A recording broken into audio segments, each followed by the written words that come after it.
Hi folks, it is bright and early Friday morning. It's about 6 o'clock. On the previous video, I'm pretty sure I showed you my inverter that I got, the 3000 watt inverter. And at that time, I really didn't have the right connectors. I had to order some.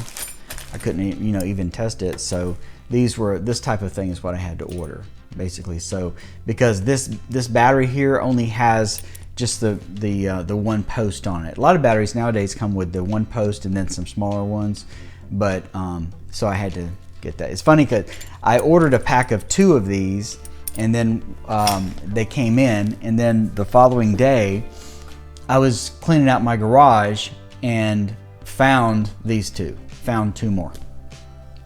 So one thing I always do when I'm hooking up anything with a battery is I put a switch on it.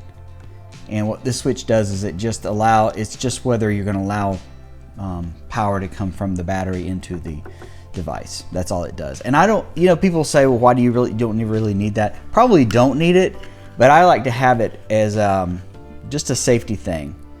And also when let's say I'm putting, connecting this wire up here, whenever you first put it on there, it sparks, it goes, and it scares me. So with this, there is no sparking. So I just like having that on everything that has to do with the battery. So the way it works is you turn it on. I'm just going to turn it on.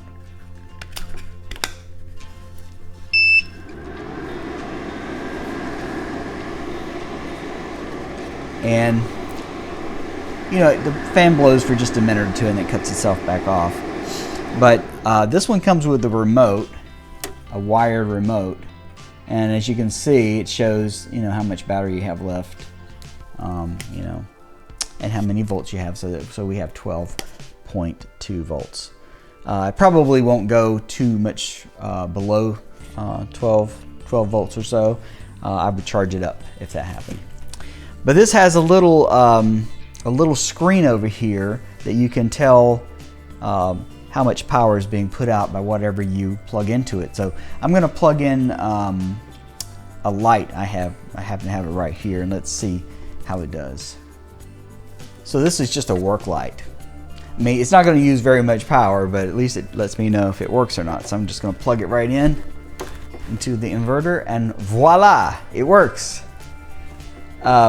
This light is LED, so it actually doesn't even use enough power to show up.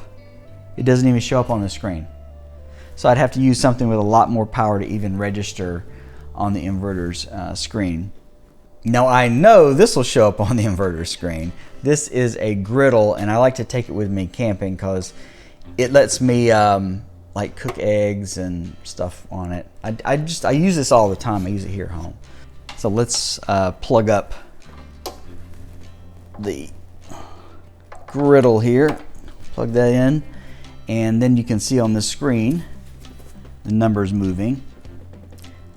So we're already above 1,000 watts already. Now my last inverter was just a 1,000 watt inverter, so this would have already overloaded my last inverter. But see, this one, being a 3,000 watt inverter, it doesn't even hiccup. I mean, you don't even hear the fan come on with that much power coming out. So the top of the griddle is hot already. I've got some solar panels and I haven't really tested those yet. I'll get around to it. But the solar panels I'm going to set up to charge batteries. I'll probably start off with just one and then I'll add a couple more. So let's say 2 or 3 batteries, and the solar panel will charge the batteries, and then whenever I want to use something, I can just, the inverter will be connected to the battery bank and I can just use things. So actually it's pretty neat. I'm pretty excited by it. So anyway, so that's my test of the inverter, and I just used a battery that I had in the shop. All right, so let me show you a couple of other things that are related to camping. That's my thing, So last time I went on a trip, actually it's August now, so it was May. Yeah, it was beginning of May. I went on this last trip to Colorado. While I was on my trip to Colorado, the water pump in the camper stopped working, so I couldn't take showers. That was a real inconvenience. You don't think it's going to bother you, but it does. And it's the year prior, the exact same thing happened in Colorado. So I did replace the water pump on the RV. You may have seen that in another video. But I wanted to have something just to safeguard in case that ever happened again. So I'm gonna now start carrying this around with me. This is an outdoor shower kit. And the way it works is you have basically you stick this down into a bucket of water.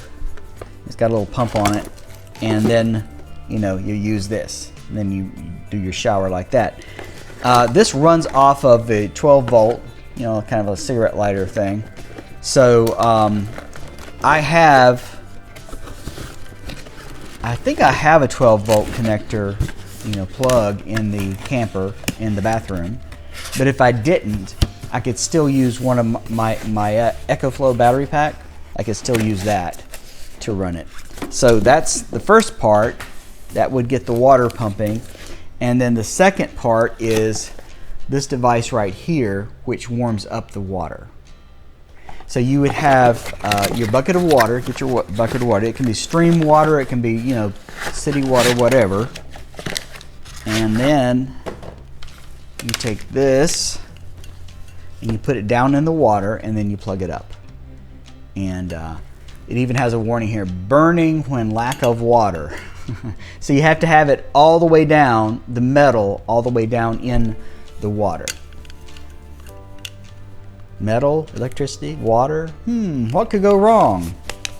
Anyway, you get the idea. I haven't even used it yet, so if I have to use it, I will be able to use it. In my last video, the last place I was staying at, not my last video, but my last trip to Colorado, I was staying right beside of a really strong stream of water, a creek, and it was runoff from the mountains, snow melt, and that water was freezing cold. So some people mention, well, why didn't you couldn't take a shower, why didn't you just get down in that water?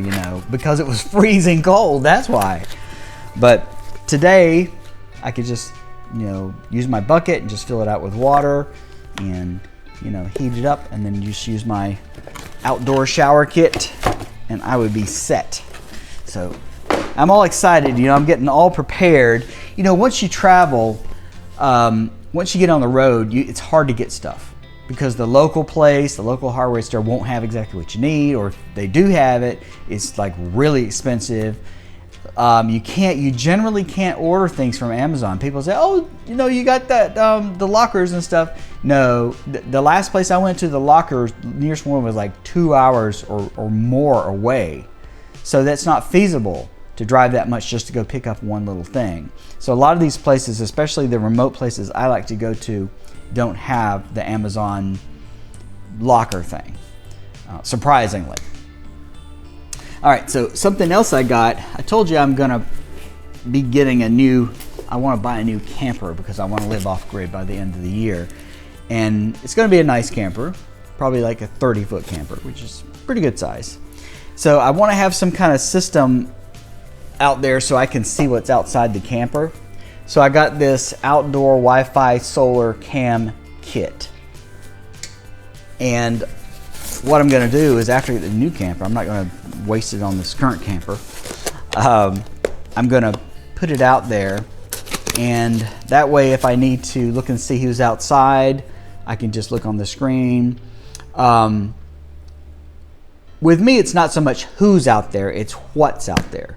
Because I usually like to camp out in the middle of nowhere, and then there's wildlife out there. And especially, I'll be at the Blue Ridge Mountains, hopefully at the end of the year, and there are bears. So this just allows me just to look out, see what's out there.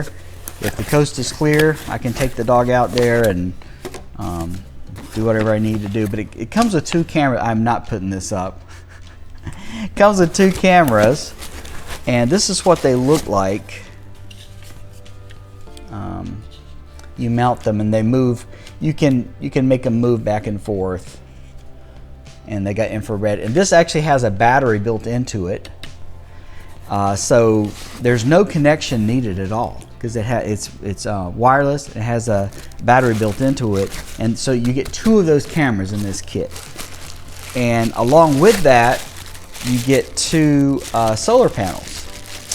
So the solar panels recharge the battery in the camera. So you never have to worry about, you just set it up and then you go. You're good. Now, one interesting thing, it actually comes with a DVR. So this can record, all the stuff that's coming in from the cameras. It actually has a hard drive in it.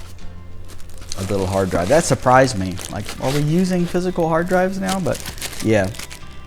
So anyway, that's my next thing that I will implement, but I've got to wait till I get my new trailer before I do that.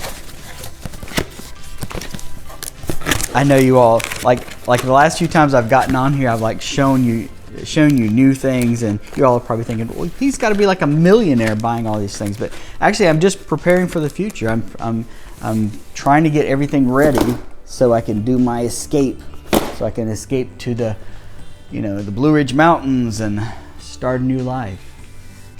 Also, on my last trip, I had a wire go bad. There's a wire that you connect to the camper, and then you plug it into the generator, and it's a thick wire. Well, this same thickness. So those wires those plugs are very expensive. Like for one, like 25 feet, 30 feet. I think they're like $85. And mine went bad. Can you believe that? Something like that could go bad. It had a lot of scrapes and scruffs and everything on it, so I could see where it could go bad. But anyway, it went bad, so I had to throw it away. And I got ready to buy another one. I'm like, I'm not going to spend that much money on something like this.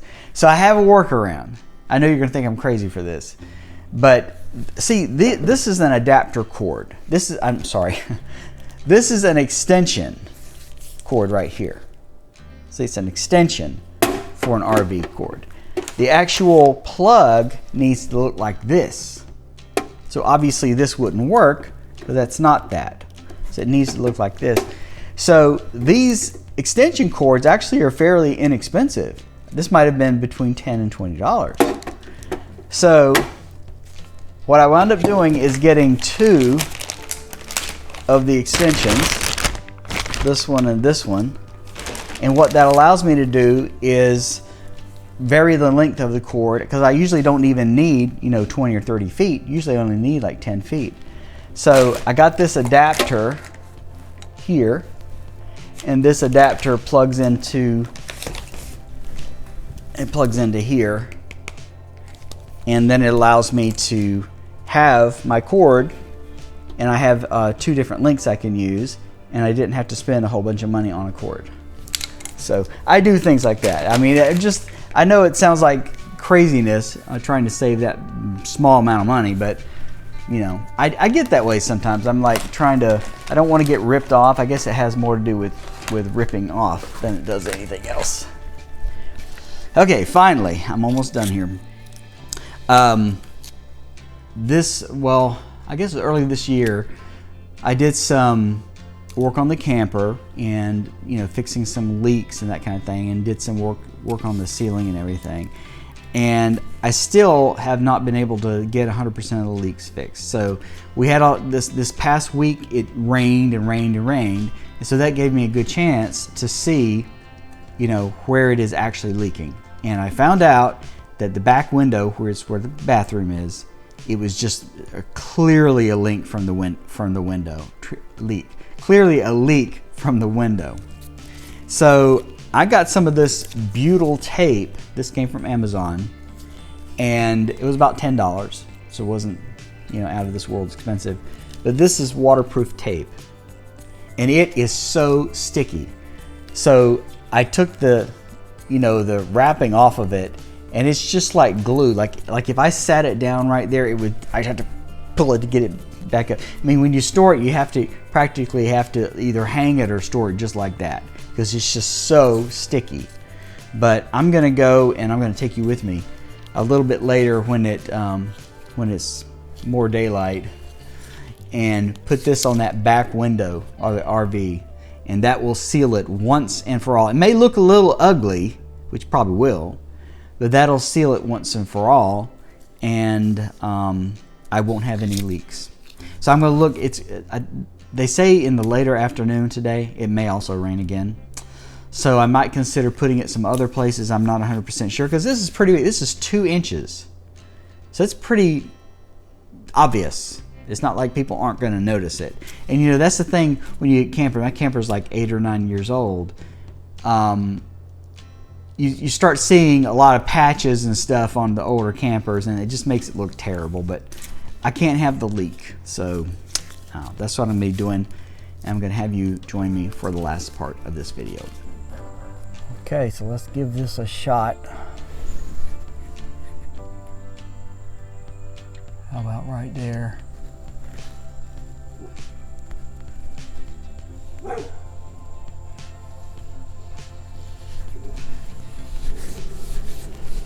Now that one step right there will probably solve all the problems. But I'm going to keep going. I'm going to keep down here and all the way around. There's this another butyl tape that I've used before, and it was a lot easier to manage. This is a cheaper one. I think this whole roll was like $10. So, and that's way too long.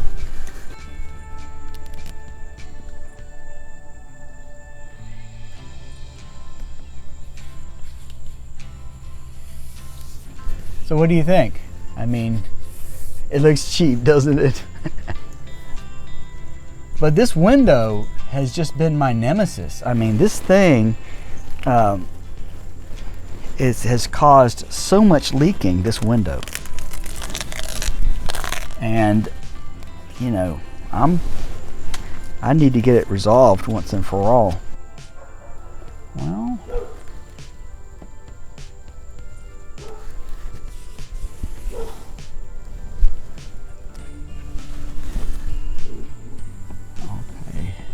now I wonder if I need to put any on the bottom. You don't think water's gonna get on the bottom, do you?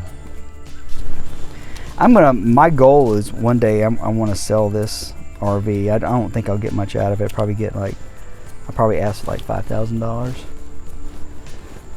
But I want to get another one. I want to get a nice RV to live in, but at the same time I want to get a nice new RV to travel in. I want to have 2. I want to buy 2 new RVs.